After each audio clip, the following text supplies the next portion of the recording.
South ఇండియాలోనే అతి తక్కువ ధరలకి రత్నాలనందించే ఏకైక సంస్థ 6JVR. దేశంలో శరవేగంగా అభివృద్ధి చెందుతున్న ఎయిర్పోర్ట్ ఏది? అభివృద్ధి అనే దానికి ప్రయాణికుల రాకపోకలే క్రైటీరియా అయితే ఇప్పుడు నేను చెప్పే విషయం ఏంటంటే మీరు షాక్ తింటారు. ఇప్పుడు దేశంలోనే అత్యధికంగా ప్రయాణికుల రాకపోకల విషయంలో గ్రోత్ రేటు నమోదు చేసినటువంటి ఎయిర్పోర్ట్ విజయవాడ ఇంటర్నేషనల్ ఎయిర్పోర్ట్.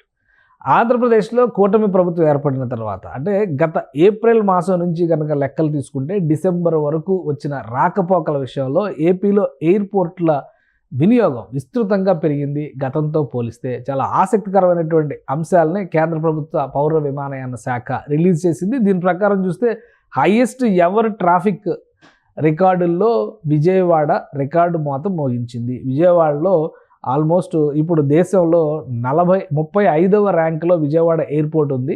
గతంతో పోలిస్తే ఇది బెస్ట్ ఎవర్ ర్యాంక్. అంటే విజయవాడ ఎయిర్పోర్ట్ని ఏర్పాటు చేసిన తర్వాత ఇదే బెస్ట్ ర్యాంక్ కింద పౌర విమానయాన శాఖ చెబుతుంది. అలానే ప్రయాణికుల రాకపోకల విషయంలో అంటే ట్రాఫిక్ విషయంలో ప్యాసింజర్ ట్రాఫిక్ విషయంలో 47% గత ఏడాది ఏప్రిల్ నుంచి డిసెంబర్ వరకు నమోదు చేసింది. అంటే ఆల్మోస్ట్ 50% ప్యాసింజర్ ట్రాఫిక్ విజయవాడ ఎయిర్పోర్ట్కి పెరిగింది. ఈ విషయం గుర్తుపెట్టుకోవాలి. ఎందుకంటే కూటమి ప్రభుత్వం ఏర్పడింది, ఎన్నికలు జరిగింది, ఏప్రిల్ మేలోనే ఎన్నికలు జరిగినాయి, జూన్ 4న రిజల్ట్ వచ్చింది, కొత్త ప్రభుత్వం ఏర్పడింది.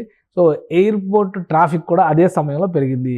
అలానే 1,40,625 మంది ప్యాసింజర్స్ ఈ 7 నెలల కాలంలో విజయవాడ ఎయిర్పోర్ట్ నుంచి ప్రయాణాలు చేశారు. ఇంతేకాదు ఆంధ్రప్రదేశ్లో ఉన్న ఎయిర్పోర్ట్లు అన్నీ కూడా ఎవర్ టైం గ్రోత్ అంటే గతంలో ఎప్పుడూ లేనంత గ్రోత్ని ఈ 10 నెలల కాలంలో అంటే ఏప్రిల్ మాసం నుంచి తీసుకుని చూస్తే కనుక 9 నెలల కాలంలో నమోదు చేసిందని కేంద్ర విమానయాన శాఖ చెబుతుంది. ఏప్రిల్ నుంచి డిసెంబర్ వరకు ఆంధ్రప్రదేశ్లో టోటల్గా 23.9% రేటింగ్ పెరిగింది. 23.9% ప్యాసింజర్ ట్రాఫిక్లో గ్రోత్ రేట్ కనబడింది. మొత్తం 9,99,555 మంది అంటే దాదాపుగా 10 లక్షల మంది విమానయానం చేశారు గత 9 నెలల కాలంలో ఆంధ్రప్రదేశ్లో. ఈ నేపథ్యంలో ఎయిర్పోర్ట్స్లో బిజియెస్ట్ ఎయిర్పోర్ట్గా ఆంధ్రప్రదేశ్లో ఉన్నటువంటి వైజాగ్ ఎయిర్పోర్ట్ నిలిచింది. దేశంలో ర్యాంకింగ్ విషయంలో వైజాగ్ ఎయిర్పోర్ట్ 26వ స్థానంలో నిలిచింది. ఇక ప్యాసింజర్ ట్రాఫిక్ విషయంలో చూస్తే కనుక 25% గ్రోత్ చూపించింది. 25.7% గ్రోత్ చూపించింది. గత 9 నెలల్లో 2,75,694 మంది ప్రయాణం చేశారు ఏప్రిల్ నుంచి డిసెంబర్ మాసం వరకు వైజాగ్ ఇంటర్నేషనల్ ఎయిర్పోర్ట్ నుంచి. కానీ గ్రోత్ రేట్ విషయంలో అంటే ప్యాసింజర్ ట్రాఫిక్ విషయంలో వైజాగ్ ఎయిర్పోర్ట్ విజయవాడ కంటే ముందుంటే గ్రోత్ రేట్ విషయంలో 47% ప్యాసింజర్ ట్రాఫిక్ గ్రోత్ రేటుతో దేశంలోనే 35వ స్థానంలో నిలిచింది విజయవాడ ఎయిర్పోర్ట్. ఇది చాలా ఇంట్రెస్టింగ్ పాయింట్. ఇక తిరుపతి ఎయిర్పోర్ట్ కూడా రద్దీ పెరిగింది. ఈసారి 44% ఎయిర్ ట్రాఫిక్ పెరిగింది. అంటే విమానయానం చేస్తున్నటువంటి ప్రయాణికులు భక్తులు కూడా పెరిగారని మనం అర్థం చేసుకోవచ్చు. దేశంలో 45వ ర్యాంక్ని తిరుపతి ఎయిర్పోర్ట్ దక్కించుకుంది. మొత్తం 1,02,739 మంది తిరుపతి నుంచి ప్రయాణం చేస్తారు. అంటే ఆంధ్రప్రదేశ్లో ఉన్నటువంటి 3 ఎయిర్పోర్ట్లో కూడా 1,00,000కు పైగా ప్రయాణాలు. విశాఖ ఎయిర్పోర్ట్ అయితే 2 లక్షల పైగా ప్రయాణాలు జరిగినాయి.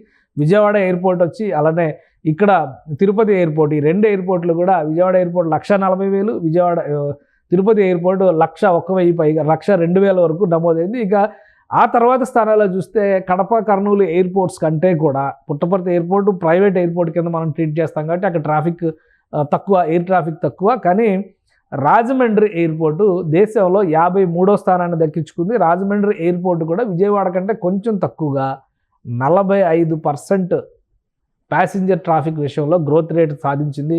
59,332 మంది ప్రయాణికులు గత 9 నెలల్లో రాజమండ్రి ఎయిర్పోర్ట్ నుంచి ప్రయాణం చేశారు. ఇప్పుడు కేంద్ర ప్రభుత్వం తీసుకొచ్చినటువంటి ఉడాన్ యోజనల కింద ఈ ఎయిర్పోర్ట్ల ఆధునికీకరణ కూడా చేస్తున్నారు. ఈ ఆధునికీకరణ క్రమంలో రాజమండ్రి ఎయిర్పోర్ట్ను కూడా ప్రత్యేకంగా తీర్చిదిద్దేటువంటి ప్రణాళికల్ని సిద్ధం చేశారు. సో ఈ 3 ఎయిర్పోర్ట్లు రాష్ట్రంలో ఉన్నటువంటి వాటిల్లో 4 ఎయిర్పోర్ట్లు ప్రధానంగా 3 ఎయిర్పోర్ట్లు విశాఖ, విజయవాడ, తిరుపతి ఎయిర్పోర్ట్లు అయితే గతంతో పోలిస్తే బ్రహ్మాండమైన గ్రోత్ రేట్ చూపించినాయి. విశాఖ ఎయిర్పోర్ట్ 25% గ్రోత్ రేట్ చూపిస్తే విజయవాడ, తిరుపతి ఎయిర్పోర్ట్లు 45% కంటే ఎక్కువ. విజయవాడ అయితే 47% గ్రోత్ రేటు చూపించింది. సో రాబోయే రోజుల్లో విజయవాడ ఇంటర్నేషనల్ ఎయిర్పోర్ట్ నుంచి మరింతగా ప్రయాణాలు పెరిగేటువంటి అవకాశం ఉంటుంది. దేశంలో ఏవియేషన్ మీద పెరుగుతున్నటువంటి వాయుయానం మీద ప్రయాణాల మీద పెరుగుతున్నటువంటి మోజును దృష్టిలో పెట్టుకుని ఆంధ్రప్రదేశ్ ప్రభుత్వం మరికొన్ని ఎయిర్పోర్ట్లు కూడా అభివృద్ధి చేయాలని ఆశిస్తుంది. కూటమి ప్రభుత్వం అధికారంలోకి వచ్చిన తర్వాత యాక్టివిటీ పెరిగింది. ఇండస్ట్రియలైజేషన్కి సంబంధించినటువంటి చర్చలు, బిజినెస్ సమిట్లు, అలానే పొలిటికల్ ఇంపార్టెన్స్లు, Delhi to Hyderabad, Delhi to Vijayawada, Delhi to Vizag ఈ ప్రయాణాలు పెరిగినాయి. సో ఓవరాల్గా చూస్తే యాక్టివిటీ అనేది చాలా ఎక్కువగా నమోదైంది. గ్రోత్ రేట్స్ ప్రకారంలో విజయవాడ ఎయిర్పోర్ట్ గతంతో పోల్చి చూసినప్పుడు బెస్ట్ ఎవర్ రేటింగ్ని ఇప్పుడు దక్కించుకుంది. రాబోయేటువంటి రోజుల్లో విజయవాడ ఎయిర్పోర్ట్ టెర్మినల్ని కూడా విస్తరిస్తున్నారు. కొత్త టెర్మినల్ నిర్మాణం జరుగుతుంది. అలానే రాజమండ్రి ఎయిర్పోర్ట్కి సంబంధించి కొత్త టెర్మినల్ నిర్మాణం జరుగుతుంది. సో మరింతగా ఎయిర్ ట్రాఫిక్ ఈ ప్రాంతాల్లో పుంజుకునేటువంటి అవకాశం ఉందనేటువంటి సంకేతాలు చాలా స్పష్టంగా కనిపిస్తున్నాయి. గతంలో కూడా 2014లో రాష్ట్ర విభజన తర్వాత మొదటి 3 సంవత్సరాల్లో స్లోగా పుంజుకున్నటువంటి ఈ ప్యాసింజర్ ట్రాఫిక్ చివరి 2 ఏళ్లలో అమాంతం రెట్టింపు అయినటువంటి పరిస్థితి ఉంది. ఇప్పుడు మళ్ళీ ఇంకోసారి 2024 ఎన్నికల ఫలితాల తర్వాత నుంచి చూసినటువంటి డేటా ప్రకారం చూస్తే కనుక విమానయానం ఆంధ్రప్రదేశ్లో విస్తృతంగా పెరుగుతుందనడానికి ఈ లెక్కలు, ఈ అంకెలు ఒక సంకేతంగా కనిపిస్తున్నాయి. సుమన్ టీవీలో మీ పర్సనల్ అండ్ బిజినెస్ ప్రమోషన్స్ కోసం కింది నెంబర్కి కాంటాక్ట్ చేయండి.